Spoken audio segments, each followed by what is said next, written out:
আমি তো ভাবিও নাই উম্মত তুমি এভাবে আমারে বেইজ্জতি করবা। আরে হযরত মাওলানা তারেক জামিল সাহেব দাওয়াত ও তাবলীগের মুরব্বী, উনি বলছেন হাসরের ময়দানে আল্লাহর নবী নিজের পিঠ খুলে দিবে, চাদর সরাইয়া নাফরমান উম্মতকে বলবে, উম্মত আমার পিঠ দেখ, চালনির মতো ছিদ্র ছিদ্র, তায়েফের পাথরের আঘাতে আমার পিঠ ছিদ্র ছিদ্র হয়ে গেছে।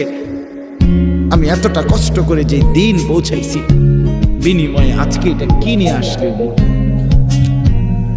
মানুষ এটা বলে না দুনিয়া যে তুমি এত খারাপ করবা, আমি কল্পনাও করতে পারি না।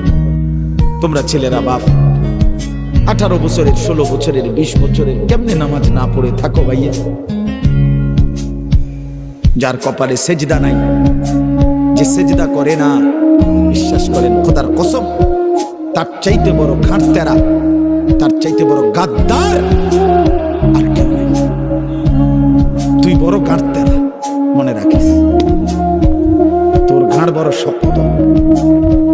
এত বড় কায়নাতের মালিক, 7 আসমান 7 জমিন, এই মাখলুকাতের মালিক, অস্তিত্বের মালিক, আমার আপনার শরীর দেহ, হাত চোখ নাক কান দেহ, নিঃশ্বাসের মালিক, যার ইচ্ছা ছাড়া এই কুল কায়নাতের একটা সুতা একটা বিন্দু নড়াচড়া করে না, এত বড় মালিকের সামনে যার ঘাড় নয় না, তার চাইতে বড় গাঁর তেরা বেয়াদব গাদ্দার আর কেউ হইতে পারে বেটা?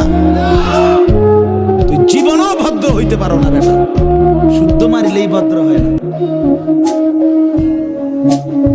প্যান্ট শার্ট আর চুল আশ্রাইলে ভদ্র হয় না, ভদ্রতা বলে গোলামি কি? তুমি ভেবে দেখো ভাইয়া, কত বড় মালিকের সামনে তোমার মাথা নয় না,